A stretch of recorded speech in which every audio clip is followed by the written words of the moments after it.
ಎಲ್ಲರಿಗೂ ನಮಸ್ಕಾರ. ಭಗವದ್ಗೀತೆಯ ಇಂದಿನ ಸಂಚಿಕೆಯಲ್ಲಿ ನಾವು ಜ್ಞಾನಯೋಗ 4ನೇ ಅಧ್ಯಾಯ, ಅದರಲ್ಲಿ ಕಡೆಯ 2 ಶ್ಲೋಕಗಳನ್ನು ನೋಡ್ತಾ ಹೋಗೋಣ. 41 ಮತ್ತು 42ನೇ ಶ್ಲೋಕ. ಹಿಂದೆ ಶ್ರೀಕೃಷ್ಣ ಹೇಳಿದ ಶ್ರದ್ಧಾವಾನ್ ಲಭತೆ ಜ್ಞಾನಂ ಅಂತ. ಶ್ರದ್ಧೆಯಾಗಿರೋನಿಗೆ ಜ್ಞಾನ ಸಿಗೋದು, ಶ್ರದ್ಧಾವಂತನಿಗೆ ಜ್ಞಾನ ಸಿಗತ್ತೆ. ಜ್ಞಾನವಂತನಿಗೆ ಕರ್ಮಗಳು ಬಂಧಿಸೋದಿಲ್ಲ. ಯಾವಾಗ ನೀನು ತಿಳ್ಕೊಂಡು ಕೆಲಸ ಮಾಡ್ತೀಯೋ ಅವಾಗ ನಿನಗೆ ಕರ್ಮ ಅನ್ನೋದು ಬಂಧಿಸೋದಿಲ್ಲ. ಕರ್ಮದ ಫಲಾಪೇಕ್ಷೆ ಬಿಟ್ಟು ನೀನು ಕೆಲಸ ಮಾಡ್ತೀಯ. ಜ್ಞಾನಿಯಾದವನು ಯಾವಾಗಲೂ ಶ್ರದ್ಧೆಯಾಗಿರ್ತಾನೆ. ಇದೆಲ್ಲನೂ ಮೊದಲಿಂದ ಕಡೆ ತನಕ ಆಗಲಿ, ಕಡೆಯಿಂದ ಮೊದಲೇ ತನಕ ತಗೊಂಡು ಹೋದರೂ ಎಲ್ಲನೂ ಒಂದೇ ಥರ ಇರುತ್ತೆ. ಆದ್ದರಿಂದ ಶ್ರದ್ಧಾವಂತನಿಗೆ ಜ್ಞಾನ ಸಿಗತ್ತೆ. ನೀನು ಶ್ರದ್ಧಾವಂತನಾದರೆ ನೀನು ಜ್ಞಾನವನ್ನು ಪಡ್ಕೋಬೋದು. ನೀನು ಶ್ರದ್ಧೆಯಿಂದ ಜ್ಞಾನವನ್ನು ಪಡ್ಕೋಬೇಕು ಅಂತ ಎಲ್ಲ ಶ್ರೀಕೃಷ್ಣ ಹೇಳ್ತಾ ಬರ್ತಾನೆ ಅರ್ಜುನನಿಗೆ. ಅದನ್ನೇ ಕಡೆಯಲ್ಲಿ ಮುಗಿಸ್ತಾ ಶ್ರೀಕೃಷ್ಣ 41ನೇ ಶ್ಲೋಕದಲ್ಲಿ ಹೇಳ್ತಾನೆ, ಯೋಗ ಸಂನ್ಯಸ್ತ ಕರ್ಮಾಣ ಜ್ಞಾನ ಸಂಚಿನ್ನ ಸಂಶಯಾಂ ಆತ್ಮವಂತಂ ನ ಕರ್ಮಾಣಿ ನಿಬಧ್ನಂತಿ ಧನಂಜಯ. ಶ್ರೀಕೃಷ್ಣ ಹೇಳ್ತಾನೆ, ಯಾವಾಗಲೂ ಯೋಗ ಅಂದರೆ ಯೋಗ ಕರ್ಮಸು ಕೌಶಲಂ. ನೀನು ಯಾವುದನ್ನು ಶ್ರದ್ಧೆಯಿಂದ ಮಾಡ್ತೀಯೋ ಅದನ್ನೇ ಯೋಗ ಆಗತ್ತೆ. ಯಾವುದೇ ಒಂದು ಸಣ್ಣ ಕೆಲಸವನ್ನು ನೀನು ಶ್ರದ್ಧೆಯಿಂದ ಮಾಡಿದ್ರೆ ಅದೇ ನಿನಗೆ ಯೋಗ ಅನಿಸುತ್ತೆ.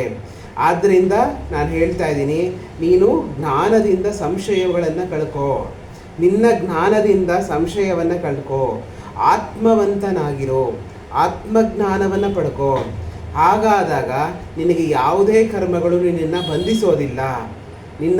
ನೀನು ಬಂಧಿಸಲ್ಪಟ್ಟರೆ ನಿನಗೆ ಅದು ಹೊರೆಯಾಗತ್ತೆ, ಕರ್ಮ ಹೊರೆಯಾಗತ್ತೆ. ನೀನು ಕರ್ಮದಿಂದ ಬಂಧಿಸಲ್ಪಡದೇ ಇದ್ದರೆ ಆ ಕರ್ಮ ನಿನಗೆ ಹೊರೆಯಾಗಲ್ಲ. ಯಾವುದೇ ಕೆಲಸವನ್ನು ಮಾಡಬೇಕಾದ್ರೂ ನಿನಗೆ ಕರ್ಮ ಅನ್ನೋದು ಬಂಧಿಸಲ್ಪಡಬಾರ್ದು. ನೀನು ಕರ್ಮದಿಂದ ಹೊರಗಡೆ ಬಂದು ಕೆಲಸವನ್ನು ಮಾಡಬೇಕು. ಹಾಗಾದಾಗ ಮಾತ್ರ ನಿನಗೆ ಆ ಕೆಲಸ ಸುಖವಾಗಿ ಕಾಣುತ್ತೆ ಹೊರತು ಆ ಕೆಲಸ ನಿನಗೆ ಹೊರೆಯಾಗಲ್ಲ ಅಂತ ಶ್ರೀಕೃಷ್ಣ ಹೇಳ್ತಾನೆ. ಅದು ಜ್ಞಾನದಿಂದ ಸಾಧ್ಯ. ಜ್ಞಾನವನ್ನು ಪಡ್ಕೊಂಡು ನೀನು ತಿಳ್ಕೊಂಡು ಕೆಲಸ ಮಾಡಿದ್ರೆ ಅದರಿಂದ ಮಾತ್ರ ಸಾಧ್ಯ ಅಂತ ಶ್ರೀಕೃಷ್ಣ ಇಲ್ಲಿ ಹೇಳ್ತಾನೆ. ಅದನ್ನೇ ಮುಂದುವರಿಸ್ತಾ 42ನೇ ಶ್ಲೋಕದಲ್ಲಿ ತಸ್ಮಾದಜ್ಞಾನ ಸಂಭೂತಂ ಹೃತ್ವಾಂ ಜ್ಞಾನಾಸೀನಾತ್ಮನಃ ಚಿತ್ತೈನಂ ಸಂಶಯಂ ಯೋಗ ಉತ್ತಿಷ್ಟೋತ್ತಿಷ್ಟ ಭಾರತ ಅಂತ ಶ್ರೀಕೃಷ್ಣ ಅರ್ಜುನನಿಗೆ ಹೇಳ್ತಾನೆ. ನೋಡು, ಈಗ ನಾನು ನಿನಗೆ ಜ್ಞಾನದ ಮುಖ್ಯಾಂಶಗಳನ್ನು ಹೇಳಿದ್ದೀನಿ. ತಿಳ್ಕೊಂಡು ಕೆಲಸ ಮಾಡು. ತಿಳ್ಕೊಂಡು ಕೆಲಸ ಮಾಡೋದ್ರಿಂದ ನಿನಗದು ಹೊರೆ ಆಗಲ್ಲ. ಆದ್ದರಿಂದ ಈಗ ಇಲ್ಲಿ ನೀನು ಸಾಯಿಸ್ತಾ ಇದ್ದೀನಿ, ನಾನು ಯುದ್ಧ ಮಾಡ್ತಾ ಇದ್ದೀನಿ, ನನಗೋಸ್ಕರ ಯುದ್ಧ ಮಾಡ್ತಾ ಇದ್ದೀನಿ, ನಾನು ರಾಜ್ಯ ಪ್ರಾಪ್ತಿಗೋಸ್ಕರ ನಾನು ಯುದ್ಧ ಮಾಡ್ತಾ ಇದ್ದೀನಿ ಅಂತ ಅನ್ಕೋಬೇಡ. ಅದು ನಿನಗೆ ಬಂದಿರುವಂತಹ ಕೆಲಸ. ನೀನು ಕ್ಷತ್ರಿಯ, ಆದ್ದರಿಂದ ಯುದ್ಧ ಮಾಡ್ತಾ ಇದೆಯಾ. ಕ್ಷತ್ರಿಯನಾದವನ ಕೆಲಸ ಧರ್ಮ ಸಂಸ್ಥಾಪನೆ ಮಾಡೋದು. ಆದ್ದರಿಂದ ಧರ್ಮ ಸಂಸ್ಥಾಪನೆಗೋಸ್ಕರ ಯುದ್ಧ ಮಾಡ್ತಾ ಇದೆಯಾ. ಯುದ್ಧ ಮಾಡಿ ನೀನು ಪಡ್ಕೊಳ್ಳೋದು ಏನೂ ಇಲ್ಲ, ನೀನು ಕಳ್ಕೊಳ್ಳೋದು ಏನೂ ಇಲ್ಲ ಅಂತ ತಿಳ್ಕೊ. ಆ ಜ್ಞಾನವನ್ನೇ ನಾನು ನಿನಗೆ ಹೇಳ್ತಾ ಇರೋದು. ಅದನ್ನು ತಿಳ್ಕೊ, ಅದನ್ನು ಯೋಚನೆ ಮಾಡು, ಅದರ ಬಗ್ಗೆ ಸಂಶಯವನ್ನು ಬಿಡು. ಸಂಶಯವನ್ನು ಇಟ್ಕೊಂಡ್ರೆ ವಿನಾಶ ಆಗೋಗುತ್ತೆ. ಸಂಶಯವನ್ನು ಬಿಟ್ಟು, ಸಂಶಯ ಯಾವಾಗ ಹೋಗುತ್ತೆ? ಜ್ಞಾನದಿಂದ ಸಂಶಯ ಹೋಗುತ್ತೆ. ಜ್ಞಾನ ಯಾವಾಗ ಬರುತ್ತೆ? ನಿನಗೆ ಶ್ರದ್ಧೆ ಇದ್ದರೆ ಜ್ಞಾನ ಬರುತ್ತೆ. ಶ್ರದ್ಧೆ ಯಾವಾಗ ಬರುತ್ತೆ? ನೀನು ಗುರುವಿನ ಒಂದು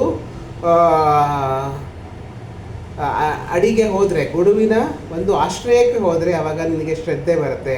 ಆದರೆ ಇದನ್ನೆಲ್ಲ ತಿಳ್ಕೊಂಡು ನೀನು ಯುದ್ಧ ಮಾಡು.